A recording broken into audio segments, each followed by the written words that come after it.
Assalamualaikum warahmatullahi wabarakatuh. Waalaikumsalam warahmatullahi wabarakatuh. Bapak-bapak, ibu-ibu, saudara-saudara kaum muslimin rahimakumullah. Setiap orang menginginkan kebahagiaan dan tidak seorang pun menginginkan kesengsaraan dalam kehidupan ini. Namun nyatanya tidak setiap orang yang ingin bahagia mengetahui jalan yang harus ditempuhnya untuk sampai kepada kebahagiaan itu. Maka pada kesempatan pertemuan kali ini saya ingin menyampaikan sebuah hadis dari junjungan kita baginda Nabi besar Muhammad sallallahu alaihi wasallam yang termuat dalam kitab Mukhtarul Ahadits An-Nabawiyah, di mana beliau bersabda, Arba'un min sa'adatil mar'i. Ada 4 perkara yang merupakan tanda dari orang bahagia. Saya mau tanya, di antara saudara-saudara yang hadir di sini, apa ada yang kepengen jadi orang sengsara? Ya. Seluruhnya tentu ingin mendapatkan kebahagiaan. Maka menurut resep dari Nabi kita, tanda orang bahagia itu 4. Jadi kalau saudara ingin bahagia harus mempunyai 4 perkara ini. Yang pertama, orang bahagia itu kata Nabi, darun wasi'un. Punya rumah biar bagus asal gede. Enak ngaturnya. Daripada sudah punya rumah kecil, adanya di pinggir kali, gubuk, kalau hujan bocor, miring lagi, kiamat. Loh, kalau gitu Islam materialis dong. Hadis ini boleh diartikan dengan makna hakiki, arti yang sebenarnya. Boleh diartikan dengan makna majazi, arti kiasan. Kalau dia diartikan dengan arti kias, maka yang dimaksud darun wasi'un ay qalbun wasi'un. Rumah yang luas tidak lain daripada hati yang lapang. Karena di situ kunci kebahagiaan yang sebenarnya. Walaupun kita cuma tinggal di petak berukuran 2 kali 3 meter, kalau hati kita luas-luas rasanya rumah itu. Tapi biar rumah kita halamannya saja puluhan ribu hektar, ada kolam renangnya, kamar tidurnya tidak lagi terhitung. Kalau hati yang menempati rumah itu sempit, maka akan terasa sempit jugalah rumah itu. Tempat bergantungnya tidak lain adalah hati. Marilah kita mencoba melihat berbagai pandangan orang tentang bahagia ini. Ada orang menyangka bahwa bahagia itu kalau dia mendapatkan harta yang sebanyak-banyaknya. Siapa yang banyak harta, dialah raja. Apa yang dia mau, seluruhnya bisa dibeli. Keamanannya, dia bisa menyewa petugas. Seluruh fasilitas untuk menyenangkan kehidupannya bisa dibeli. Pendeknya, hartalah segala-galanya dalam kehidupan. Sampai ada pepatah mengatakan, innad darahima fil amakini kulliha taksur rijala mahabatan wa jalala. Sesungguhnya harta, dinar, dirham, uang di mana-mana selalu bikin hebat orang yang memilikinya. Coba lihat, orang yang punya duit sama yang enggak punya duit, jangan gaya hidupnya, gaya jalannya aja lain. Wahia lisanun liman arada fasahatan, wahia silahun liman arada qitala. Uang adalah senjata yang paling ampuh bagi orang yang mau pergi perang, dan lidah yang paling fasih bagi orang yang mau bicara. Kalau bicara dengan lidah macet, cobalah bicara dengan harta, lancar. Sampai ada pepatah demikian, segalanya bisa diatur dengan harta. Maka di kalangan orang yang berpandangan semacam itu, seluruh kegiatan hidupnya hanya terfokus kepada bagaimana mengumpulkan harta yang sebanyak-banyaknya.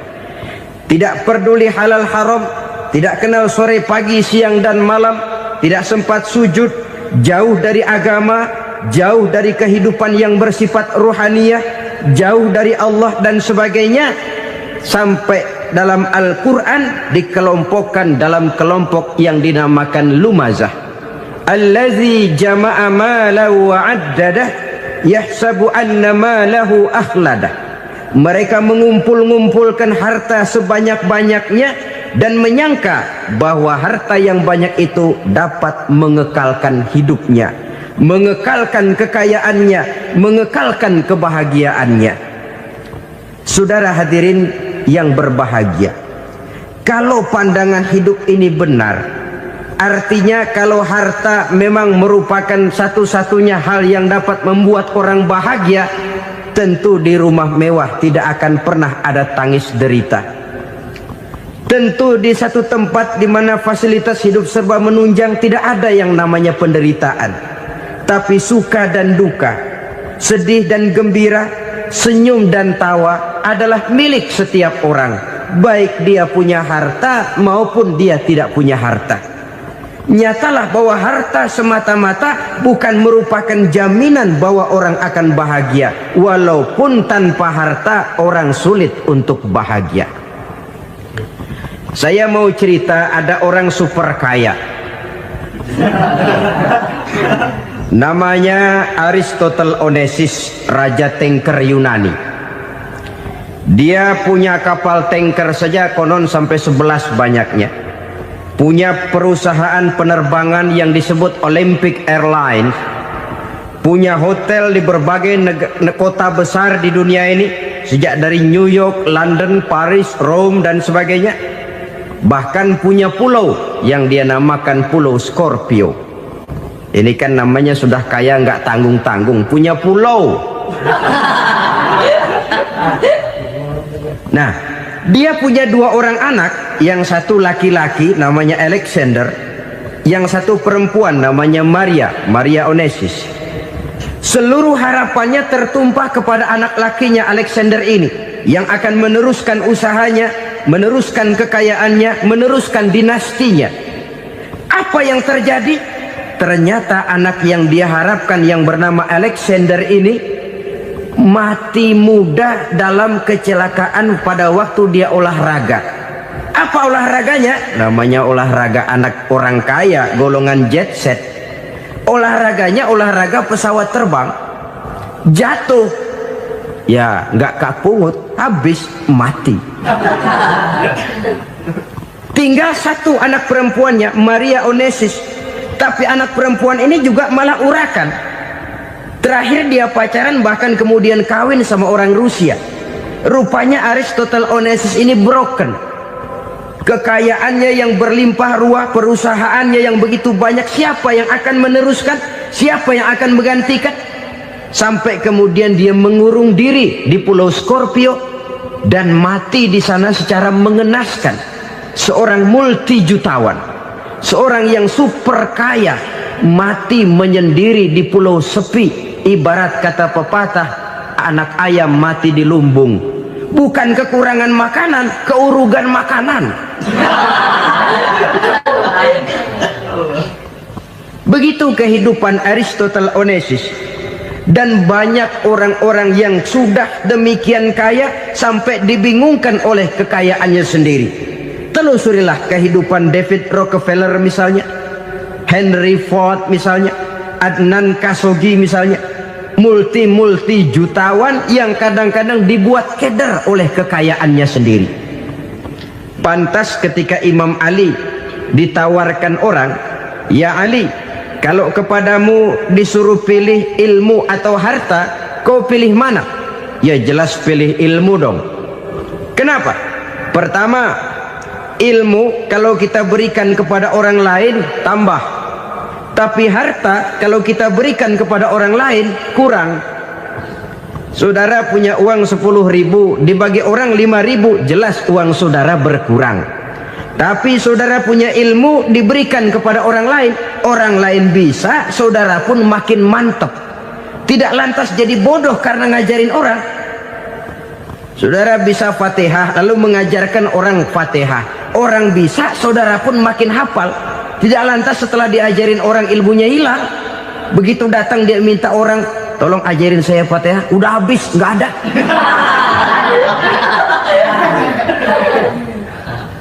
Yang kedua kata Imam Ali, ilmu menjaga kita. Kalau harta, kita yang harus jaga.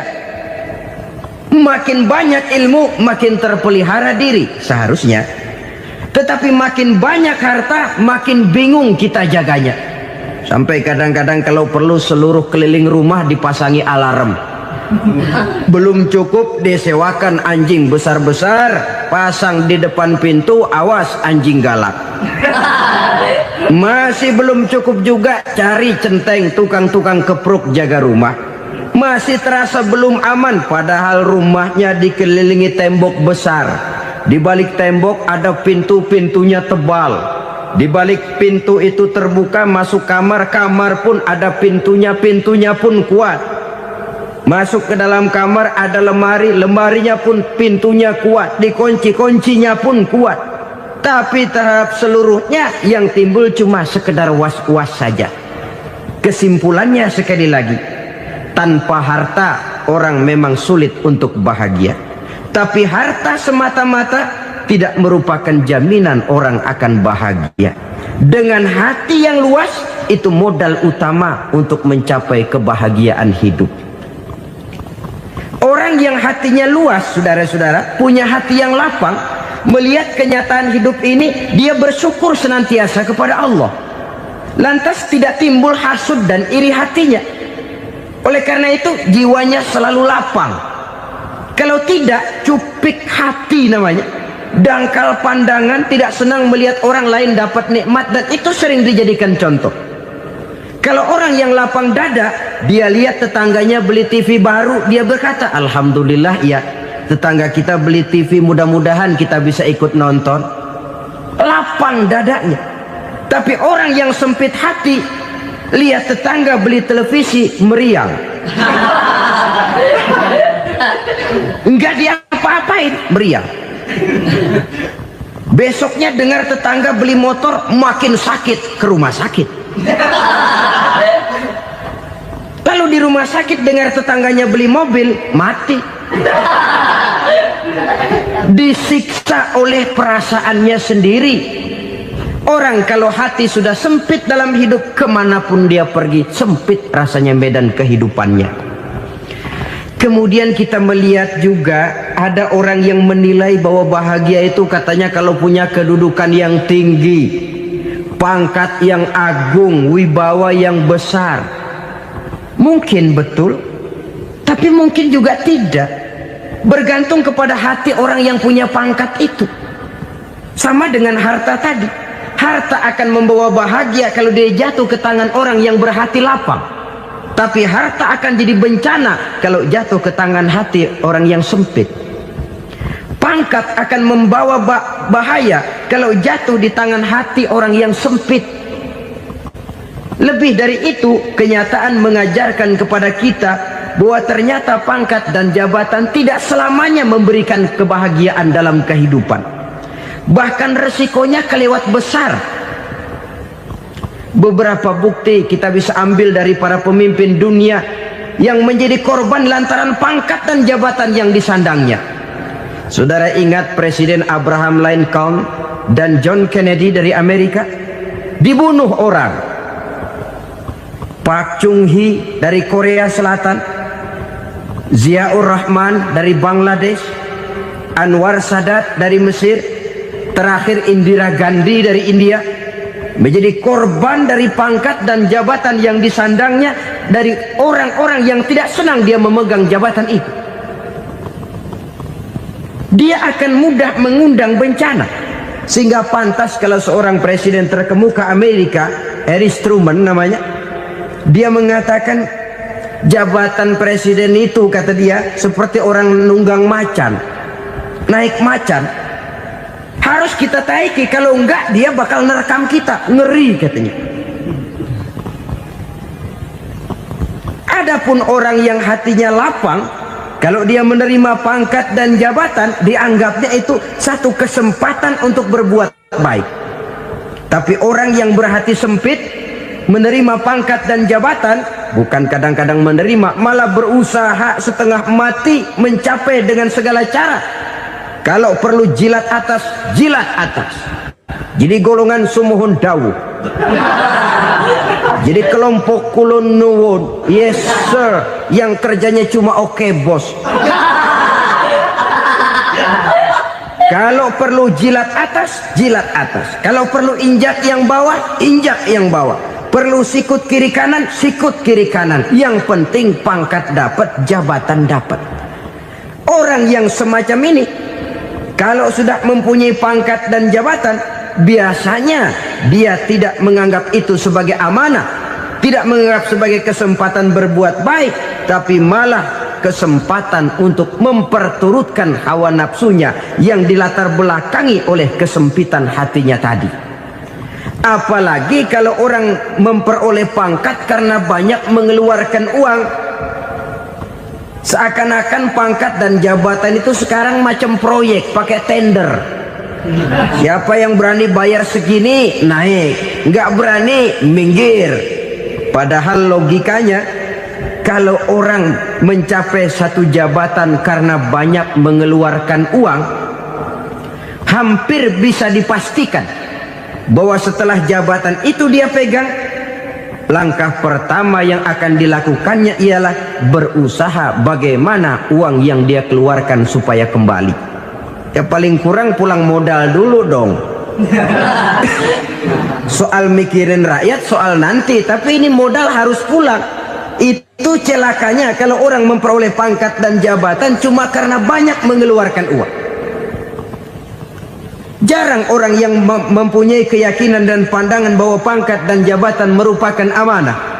Jadi sekali lagi, pangkat dan jabatan mungkin saja membawa kebahagiaan kalau jatuh ke tangan orang yang berhati lapang. Tapi bisa jadi bencana kalau dia jatuh ke tangan orang yang mempunyai hati yang sempit. Dan lagi-lagi stresnya hati yang lapang. Lalu sebagian orang, saudara, ada yang berpandangan katanya bahagia itu kalau jadi orang terkenal, mempunyai popularitas, menjadi idola di kalangan remaja, di kalangan orang tua, di segala lapisan masyarakat. Padahal makin populer orang makin terikat dia. Ya kalau macam kita ini kan nggak punya nama, nggak populer, tengah malam buta mau nongkrong di warung Tegal aman. Tapi pangkat, jabatan, kedudukan, popularitas menyebabkan kita diikat dengan berbagai macam peraturan. Cuma mandi sama ke WC saja yang nggak dikawal.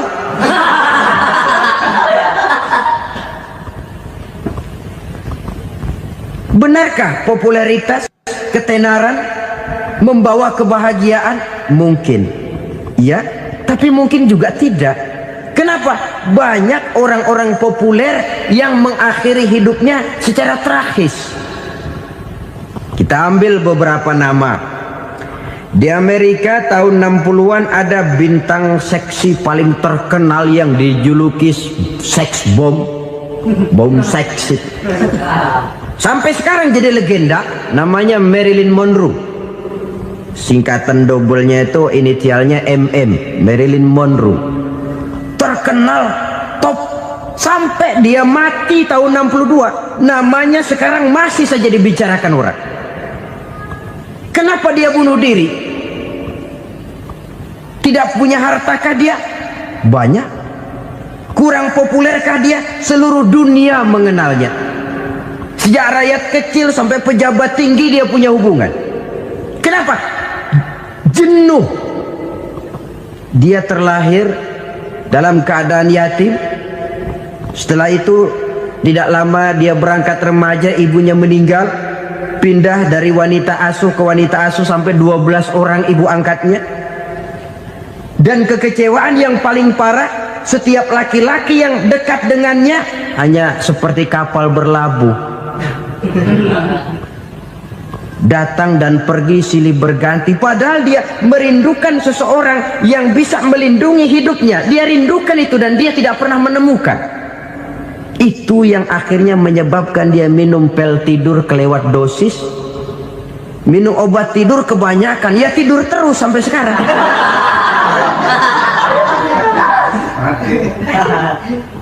Dia mengakui, saya telah memiliki ketenaran, tapi saya tidak pernah hidup dalam ketenaran itu. Saya pandai main sandiwara, tapi saya ingin hidup dalam alam yang real sebagaimana umumnya orang. Itu yang dia rindukan. Menyusul jejak yang namanya Marilyn Monroe ini, Billie Holiday, saudara kenal tentu, di rumah sakit dirawat.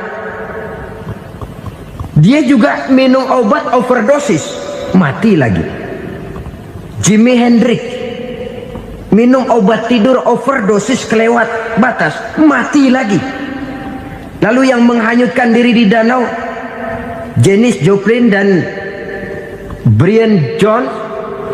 Ini orang-orang populer, orang-orang terkemuka yang mengakhiri hidup secara tragis, bukan karena tidak terkenal, mungkin karena sudah saking terkenalnya. Contoh paling belakangan, Bruce Lee. Wah, ini tukang-tukang kepruk tentu kenal siapa dia. Sampai sekarang pun tabir kematiannya masih merupakan misteri. Dan yang masih hidup juga menunjukkan gejala yang aneh. Michael Jackson, rumahnya di Beverly Hills itu dijaga sedemikian rupa, dan dia selalu curiga kepada setiap makanan harus steril, bersih dari segala macam kimia. Kemana dia pergi, itu tukang-tukang kepruk sudah selalu menjaga dan mengawal, dan dia seakan takut menunjukkan mukanya yang asli. Hingga kalau tampil ke tengah di luar show, dia kadang memakai pakaian yang tidak menunjukkan dia yang sebenarnya, takut dikenali orang. Ternyata popularitas sering jadi momok yang meracuni kehidupan manusia. Oleh karena itu, benarlah junjungan kita pada saat beliau mengajarkan orang akan bahagia kalau dia mempunyai hati yang lapang. Nah, sekarang masalahnya untuk mendapatkan hati yang lapang, caranya bagaimana? Kita kembali kepada konsep Quran. Allah mengajarkan, ala inna bizikrillahi tatmainnul qulub. Ketahuilah bahwa dengan banyak mengingat Allah, hati akan tenang, jiwa akan lapang. Dengan kata lain, dekat dengan agama, merasakan kehadiran Allah dekat dalam hidup. Itu muara pertama untuk mencapai hati yang lapang. Ala inna bizikrillahi tatmainnul qulub. Jangan macam orang sekarang ingin mendapatkan ketenangan lalu tapak di puncak gunung, di gua-gua, di tempat sepi. Iyalah kalau nggak ada ular. Kalau tergigit ular berbisa, ketenangan belum, mati jelas itu. Islam positif untuk mendapatkan ketenangan. Ala inna bizikrillahi tatmainnul qulubi. Bahwa ketahuilah bahwa dengan banyak mengingat Allah, hati akan tenang, jiwa akan lapang, nuansa pikiran akan luas. Karena yang namanya bahagia ada dimanapun manusia berada. Di kampung ada bahagia, di kota ada bahagia, di ngarai, di lembah, di gunung, di hutan, di lautan, di angkasa luar, dimanapun bahagia itu ada kalau kita bermodalkan hati yang lapang ini. Dan hati akan lapang kalau kita dekat dengan agama. Dekat dengan harta buat sementara hati mungkin tenang, tapi ketenangan yang relatif dan temporer. Apalagi orang tiap kali tambah harta, tiap kali tambah rencana. Itu wajar. Mungkin sebelumnya saudara berpikir, kalau punya duit 5.000 enak nih. Begitu punya duit 5.000, aduh sayang kalau 10.000 aja. Tiap kali tambah harta, tiap kali lain rencana. Makin banyak rencana, makin menjauhkan kita dari yang namanya ketenangan. Padahal ketenangan merupakan unsur utama untuk mencapai bahagia. Dan ketenangan itu bermuara dalam hati manusia. Tengoklah kehidupan ini. Orang yang banyak harta dengan orang miskin, Berbedakah rasa sakit yang mereka tanggungkan? Rasanya tidak. Walaupun si kaya tidur di kasur empuk berselimutkan sutra mahal, sementara si miskin meringkuk di balai bambu yang keras dan kasar. Apabila maut datang, dia juga tidak pernah pilih bulu. Maut datang menjemput si kaya di singgasana keemasannya, dikelilingi oleh para pengasuh, dayang dan inang serta para pengawal. Dan maut pun datang menjemput si miskin papa sehingga ia tergelepar di tepian jalan. Kedua-duanya bernama mati. Kalau nyata bahwa sakit yang ditanggung si kaya tidak beda dengan sakit yang ditanggung si miskin, bukan harta semata yang membuat orang bahagia. Hati yang tenang, jiwa yang lapang penuh kedamaian karena banyak berzikir dan mengingat Allah, itu merupakan modal utama untuk mencapai sesuatu yang bernama bahagia.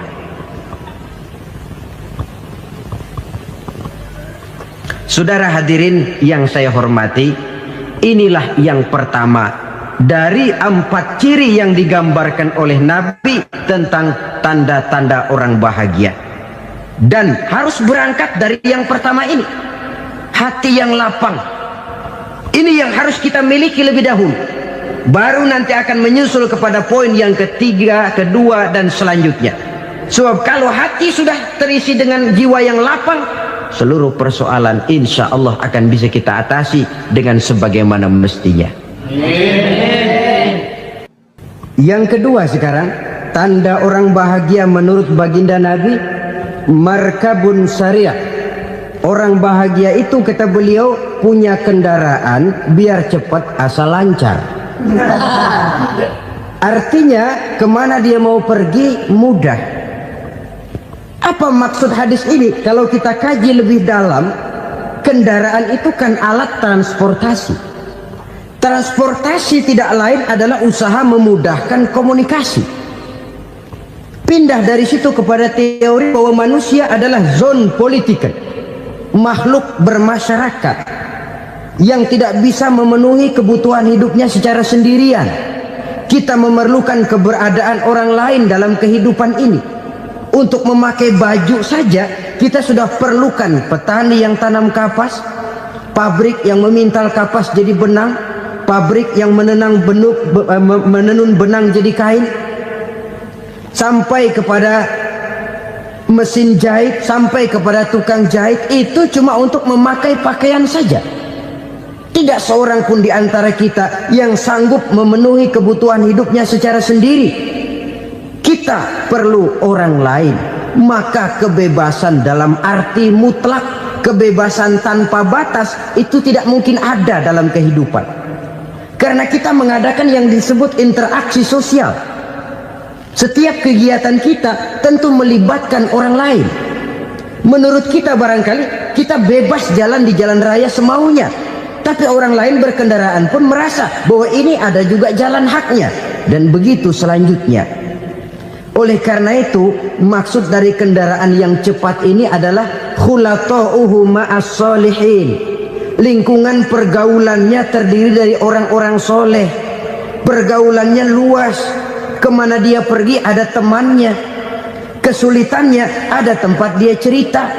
Dan kesulitan kalau sudah diceritakan kepada orang lain, taruh kata orang itu tidak bisa menolong, namun menceritakannya kepada orang yang kita percayai, kan paling kurang sudah mengurangi beban jiwa, mengurangi tanggungan batin, merasa masih ada tempat kita cerita.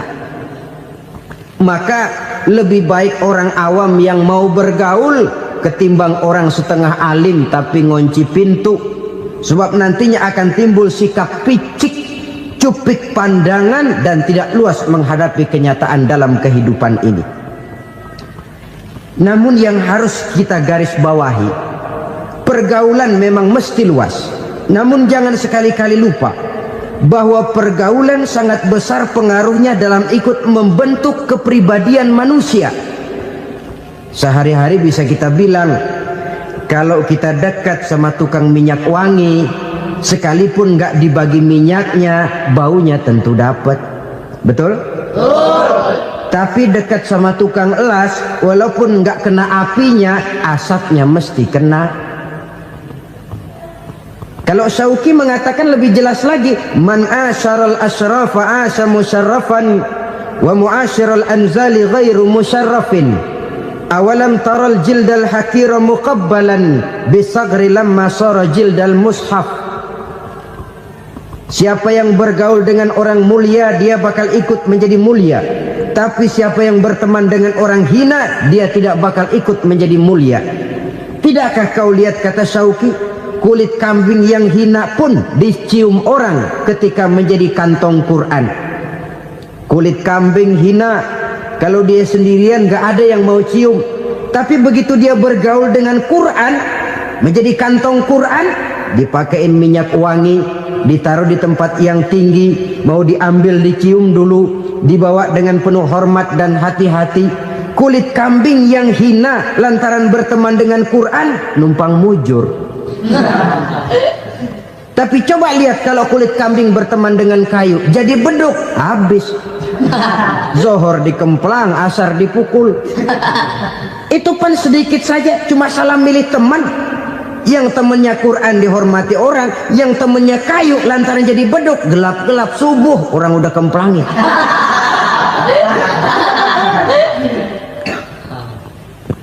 Maka terutama kepada adik-adik remaja yang masih mencari identitas diri, yang ibarat kaset masih kaset kosong, mudah diisi oleh apapun, pandai-pandailah memilih teman dalam bergaul. Karena banyak orang yang tadinya baik-baik, ketika terseret dalam pergaulan dengan orang yang tidak baik, kebaikannya menjadi lentur dan luntur. Tapi berapa banyak bajingan-bajingan tengik, orang-orang yang berlumur noda dan dosa, tiap hari melakukan maksiat, namun bergaul dengan orang yang baik-baik, pada akhirnya sedikit demi sedikit beringsut dan berangsur dia terbiasa mengikuti kebaikan-kebaikan. Saya tekankan ini kepada remaja karena mereka masih mencari identitas diri. Apa yang mereka lihat mereka mau, apa yang mereka dengar mereka ingin tahu. Coba lihat kehidupan remaja. Pulang nonton film Rambo, pengen jadi Rambo, gagah, maunya belekai melulu. Pulang nonton film Superman, pengen bisa terbang. Pulang nonton India, nyanyi melulu. Wajar, mereka masih mencari identitas diri. Saya ini sebenarnya siapa? Lingkungan, pergaulan akan membentuk itu. Karena itu pandai-pandailah bergaul, karena ia sangat besar pengaruhnya dalam ikut membentuk kepribadian manusia. Apalagi sifat yang jelek lebih cepat menularnya ketimbang sifat yang baik. Sifat yang baik, watak yang soleh itu lambat sekali untuk menular. Tapi yang tidak baik, kan prosesnya mah kalau remaja biasanya mula-mula dengar. Karena dengar lalu pengen tahu. Karena pengen tahu lalu ngeliatin. Begitu ngeliatin kan pengen nyobain. Setelah nyobain ketagihan. Nah, ini prosesnya. Yang namanya ganja, morfin, narkotik awalnya kan begitu. Mula-mula denger katanya kalau sudah fly to the sky, sudah melayang ke langit katanya, disitulah puncak kebahagiaan. Mulanya cuma denger. Karena denger pengen tahu. Karena pengen tahu lalu ngeliat, kumpul sama orang yang suka ngeganja. Setelah ngeliat, lah pengen ngerasain. Begitu ngerasain enak juga, ketagihan. Kalau sudah ketagihan jadi penyakit kronis, bisa merembet kepada yang lain. Iya, kalau orang tuanya mampu untuk beli morfin, beli ganja. Kalau tidak kan pikirannya ngayap, jemuran siapa ya gue sabet. Timbullah perbuatan-perbuatan negatif yang bermula dari salah pergaulan. Apalagi buat adik-adik remaja yang tinggal di kota-kota besar, yang pengaruh budaya, pengaruh kesenian, pengaruh struktur kehidupan yang nampak makin individualistis, di mana persaingan tajam, tensi ekonomi tinggi, orang mudah mengalami stres. Pandai-pandailah dalam bergaul, sekali lagi, karena ia sangat besar pengaruhnya dalam ikut membentuk kepribadian manusia. Orang bahagia punya kendaraan yang cepat, artinya punya pergaulan yang luas, dan lingkungan pergaulannya terdiri dari orang-orang yang soleh. Kemana dia pergi ada teman, kesulitannya ada tempat dia cerita. Tapi kalau sudah menyendiri, hidup sendiri, kesulitan dipikiri sendiri, bisa mati belum waktunya. Tidak ada tempat berbagi rasa, tidak ada tempat bercerita, tidak ada tempat mengurangi beban dalam kehidupan. Pantas betul kalau Islam sangat menggalakkan dan menganjurkan orang kalau sudah sampai waktunya itu untuk melangsungkan nikah. Kata Nabi, ya ma'syaras syabab man istata'a minkumul ba'at falyatazawwaj. Hai para pemuda, kalau sudah mampu memberi nafkah, kawinlah, nikahlah kamu. Kenapa? Sudah ada teman hidup, tempat berbagi rasa. Kesulitan kalau ada tempat cerita akan lebih ringan ketimbang kita telan sendiri, walaupun bobot kesulitannya sama beratnya. Saudara-saudara kaum muslimin rahimakumullah, inilah ciri yang kedua, punya kendaraan biar cepat asal lancar. Kemana kita mau pergi gampang. Dengan kata lain, setelah hati yang luas, pergaulan yang luas. Dua. Yang ketiga sekarang, tanda orang bahagia itu menurut Nabi, misbahun mudhi'un, punya lampu yang terang. Oh, itu enggak problem. Sekarang sudah zamannya listrik masuk desa, Pak. Lampu sudah terang semua. Betul, kalau itu yang dimaksud. Tapi tidak cuma itu. Karena lampu yang dimaksud di sini, lampu yang akan menerangi seluruh perjalanan hidup. Dan perjalanan hidup itu sudah dimulai sejak kita terlahir ke alam ini, sampai masuk ke alam barzah, kumpul di padang mahsyar, sampai ke akhirat. Lampu yang menerangi itu yang diperlukan. Kalau lampu, katakanlah yang paling top sekarang kan lampu jenis Mercury. Taruhlah itu di rumah kita, dia cuma menerangi rumah kita, menerangi hati pun tidak sanggup. Bila kita masuk ke alam barzah, alam kubur, sanggupkah si Mercury yang begitu terang menerangi alam barzah kita? Tidak sanggup lagi. Sanggupkah lampu yang ratusan watt, bahkan puluhan ribu watt menerangi kehidupan di padang mahsyar? Tidak akan sanggup lagi. Kalau demikian, yang dimaksud lampu yang terang di sini apa? Tidak lain amal soleh, kebajikan yang kita lakukan dalam hidup. Itu yang akan jadi lampu penerang. Di dunia nama kita akan terang, jasad kita boleh hancur terkubur tanah, tapi nama kita akan dikenang orang. Begitulah kalau orang meninggalkan kebajikan dalam hidup seperti sekarang. Ribuan orang tiap saat berziarah ke kubur Imam Syafi'i, ke kubur Imam Malik, ke kubur Imam Ghazali, ke kubur orang yang baik-baik, orang yang soleh-soleh. Kebajikannya yang ditinggalkan, yang mengukir namanya dengan tinta emas. Sehingga saudara sudah terbaring di alam kubur, orang lewat, Allah, ini kuburannya Fulan bin Fulan, dulu ini kebaikannya Masya Allah, saya ikut merasakan. Mari kita mampir sebentar, kita Fatihah, mohon disampaikan Allah pahalanya kepada almarhum. Al-Fatihah. Itu kalau orang baik-baik. Lalu saudara tanya, Pak, orang mati dikirimin Fatihah apa nyampe pahalanya? Saya jawab, kalau saudara nggak percaya, mati dulu dah. Nanti saya Fatihain, tungguin di sana. Umpama nggak sampai, balik lagi kemari. Sekarang ini kan maunya otak-otakan saja. Kalau nggak masuk otak, nggak percaya. Padahal alam gaib itu nggak bisa diotak-otakin.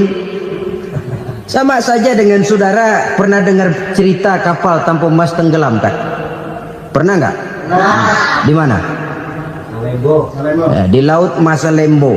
Begitu ke tanpa emas tenggelam, ratusan penumpang itu terjun ke laut, dipermainkan gelombang, berjuang menghadapi maut itu.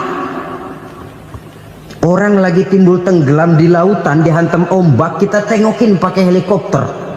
Pak, lagi timbul tenggelam ya? Iya, tolongin. Jangan khawatir Pak, nih saya kirim intan Pak, harganya 10 juta. Kira-kira orang yang timbul tenggelam di laut seneng nggak? Tidak. Kan mahal toh intan 10 juta. Kenapa dia nggak senang? Karena intan 10 juta dalam kondisi seperti itu tidak sanggup menyelamatkan dia. Dia akan girang kalau dikirimin ban mobil bekas, dikirimin papan terentang atau bambu.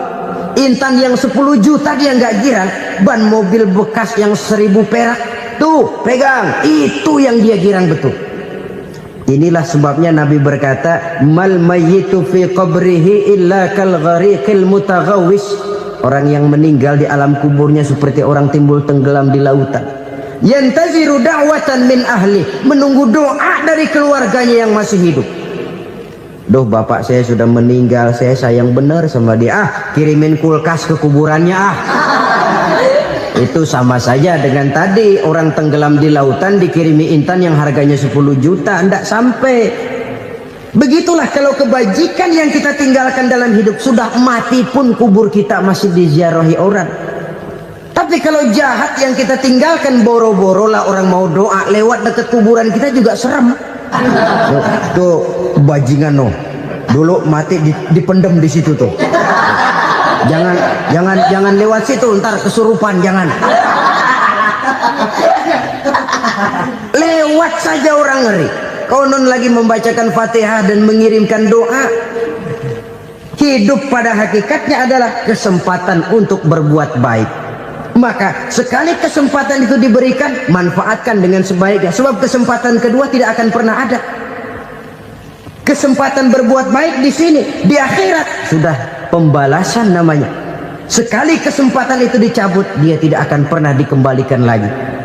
Kata Iqbal, hidup tidak mundur ke belakang, Bung. Berhenti diinjak orang, mundur hancur. Tidak ada kata mundur dalam hidup ini. Berhenti diinjak orang, mundur kecebur. Tidak ada kata lain. Harus maju dalam kehidupan, dalam artian yang positif. Hidup adalah kesempatan untuk mengumpulkan kebajikan yang sebanyak-banyaknya. Di situ nilai daripada manusia. Sekarang ini memang nggak kelihatan kok, orang yang banyak pahala sama yang banyak dosa nggak kelihatan kok. Barangkali kalau habis bikin dosa palanya pada benjol, mungkin orang takut sama dosa. Tapi sekarang sama saja, orang yang banyak dosa dengan yang nggak banyak dosa jalan bareng dari belakang, sama, nggak kelihatan beda. Tapi ada waktunya di mana pahala memegang peranan, di mana dosa diperlihatkan. Sama saja kalau kita bawa mobil siang, lampu kan nggak begitu berfungsi. Apa lalu bilang, alah ini lampu berat-beratin, copot-copotin aja dah. Tidak perlu begitu. Kenapa? Pada satu saat malam senja akan datang. Bila matahari terbenam, senja pun datang, gelap mulai merayap, disitulah baru terasa perlunya lampu. Pahala begitu. Sekarang orang yang nggak ada pahalanya nggak kelihatan dalam kehidupan. Tapi pada satu saat senja kehidupan akan datang. Ajal merenggut nyawa, malam merayap, dan hidup mulai diliputi kegelapan di alam barzah. Dikala itu kalau nggak punya lampu, alangkah malangnya kita. Sebab amal yang baik, kata Nabi, di alam barzah itu akan diciptakan menjadi perempuan yang cantik menemani kita. Amal yang jahat akan menjadi orang yang paling jelek nemenin kita. Sudah di tempat gelap yang nemenin jelek.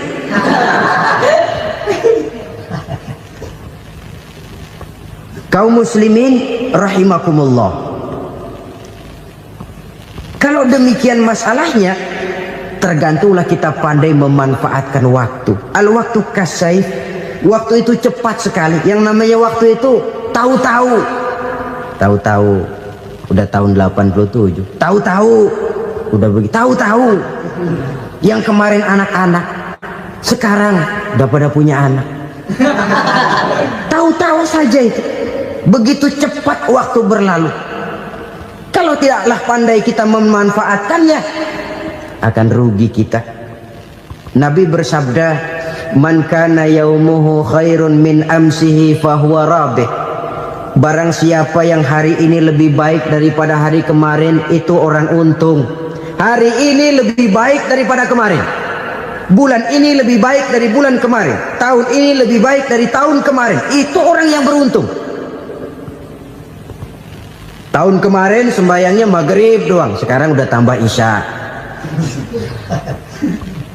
Tahun kemarin cuman Idul Fitri aja ngancem bener, sekarang udah tambah Jumat, lalu tambah lagi maghrib, tambah lagi isya, dan selanjutnya. Hari ini lebih baik daripada kemarin, itu orang yang beruntung.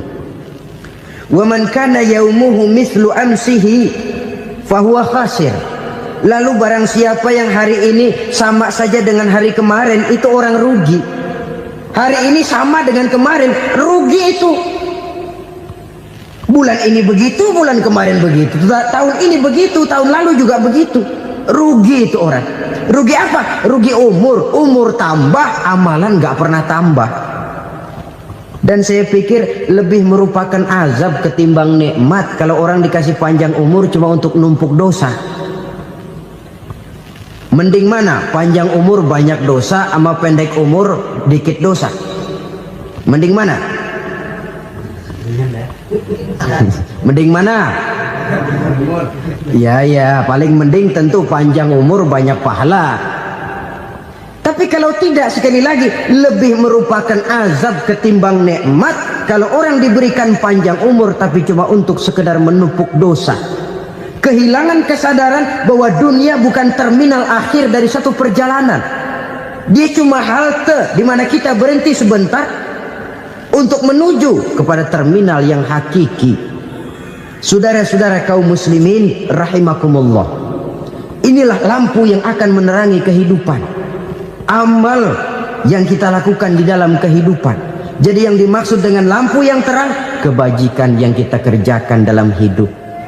Nah, setiap orang di awal tadi saya bilang ingin bahagia. Bahagia itu kan hakikatnya kumpulan senang dan selamat. Senang, selamat. Apa bedanya? Senang tapi tidak selamat, nggak bahagia. Selamat tapi nggak senang, nggak bahagia orang.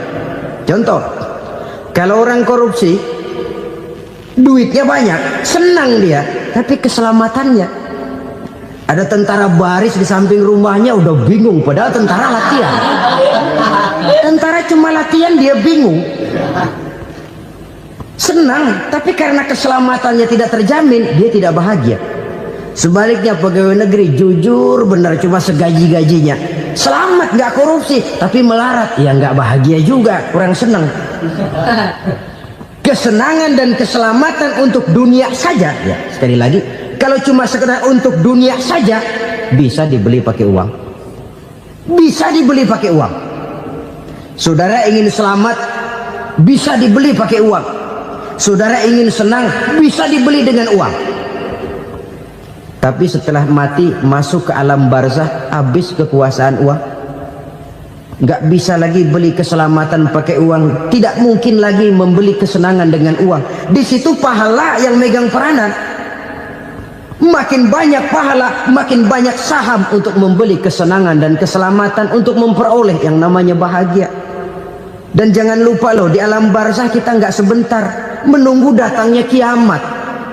Loh iya, kalau kita begitu dikuburin terus kiamat datang, untung. Tapi kalau masih harus 1000, 2000, puluhan ribu tahun yang akan datang, dalam satu penantian yang begitu lama, tanpa saham untuk memperoleh kebahagiaan, satu kemalangan yang tidak ada pernah putus-putusnya. Janganlah tergelincir oleh kebahagiaan sebentar yang menipu dengan mengorbankan kebahagiaan hakiki yang berjangka panjang. Apa artinya senyum sejenak kalau harus ditebus dengan tangis seumur hidup? Biarlah kita minum jamu, pahit memang, getir memang, tapi kan besok badan sehat. Daripada sekarang minum sirup, manis memang, enak memang, tapi bibir pada jontor besoknya. Sirawan, batuk, nggak karu-karuan. Banyak orang tertipu oleh kesenangan yang sebentar, Padahal laisa kullu ma yalma'u zahaban. Belum tentu semua yang berkilat itu emas. Belum tentu semua yang gemerlap itu intan. Karena itu marilah manfaatkan kesempatan yang diberikan Allah ini untuk mengumpulkan kebajikan yang sebanyak-banyaknya. Yang terakhir sekarang, yang keempat, tanda orang bahagia kata Nabi. Zaujatun salihah. Orang bahagia itu tanda yang keempat kata Nabi, punya istri biar cakep asal taat. Sudah surga itu sudah. Cakep taat. Istri kayak gitu, kalau belum mati jangan dikuburin dulu. Sudah cakep taat lagi. Tapi kadang-kadang enggak, udah jelek ngadat melulu. Apa yang mau dipilih? Sebab itu Quran mengatakan istri pakaian untuk suami, suami pakaian untuk istri. Kenapa suami istri diibaratkan pakaian? Alangkah tingginya gaya bahasa Quran ini. Suami istri teman hidup, hidup perjalanan panjang. Sejak kita dalam rahim sudah ada hidup kan di sini. Sampai ke alam dunia, masuk ke alam barzah, kumpul di padang mahsyar, sampai menuju akhirat, itu perjalanan hidup. Carilah istri atau suami teman hidup yang membawa manfaat tidak hanya kehidupan di dunia ini, sampai di alam barzah, sampai di padang mahsyar. Suaminya mungkin meninggal lebih dulu atau istrinya mungkin meninggal lebih dulu, tapi suami atau istri yang masih hidup berbuat kebajikan. Suami saya meninggal, ada hartanya, saya sedekahkan, niat pahala untuk almarhum suami saya. Ini teman hidup, tidak dibatasi dan tidak bisa dipisahkan oleh maut sekalipun. Zohirnya mungkin pisah, badannya mungkin pisah, tapi hatinya, jiwanya, kebersamaannya dalam menghadapi kehidupan. Karena itu saudara-saudara, bahasa Quran indah. Suami istri diibaratkan seperti pakaian. Apa fungsi pakaian? Pertama, pakaian jadi kebanggaan. Artinya suami harus menjadi kebanggaan istri, istri harus jadi kebanggaan suami. Yang kedua, pakaian itu kan fungsinya menutup aurat. Artinya sesama suami istri harus saling menjaga kekurangan masing-masing. Jangan malah sesama suami istri saling membongkar rahasia dan aibnya sendiri-sendiri. Istrinya diceritain jeleknya di mana-mana, atau suaminya dibongkar rahasianya di pasar umum. Itu sudah tidak lagi berfungsi sebagai pakaian. Kenapa semua ini diperlukan? Karena kita menyadari bangsa yang baik terdiri dari masyarakat yang baik. Masyarakat yang baik merupakan susunan dari warga yang baik. Warga yang baik adalah terdiri dari rumah tangga yang baik. Dan rumah tangga yang baik merupakan susunan dari pribadi yang baik. Dari situ langkah dimulai. Membangun satu bangsa yang baik diawali dengan membangun rumah tangga yang baik, dengan menciptakan pribadi-pribadi yang baik. Sehingga dari sini diharapkan berkembanglah nilai-nilai kebaikan. Orang akan bahagia mempunyai istri yang soleh. Kenapa? Tidak ada seorang suami bisa sukses jadi apapun dia, apapun profesinya. Dokterkah, kiaikah, mubalikah, petanikah, pengusahakah, pejabat tinggikah, tidak ada seorang suami yang bisa sukses tanpa peran serta istrinya. Walaupun memang peranan itu tidak begitu kelihatan, tapi sangat menentukan. Karena itu, saudara hadirin yang saya hormati, Islam sangat menghargai kaum wanita, memberikan kedudukan yang tinggi sepanjang tidak mematikan kodrat kewanitaannya. Nah, kalau sudah kesuksesan ini diawali dari rumah tangga, karier di masyarakat mudah untuk dikejar. Tapi keberantakan di rumah tangga merupakan kegagalan pertama di tempat lain. Nah, inilah saja yang dapat Al-Fakir sampaikan pada pertemuan kali ini.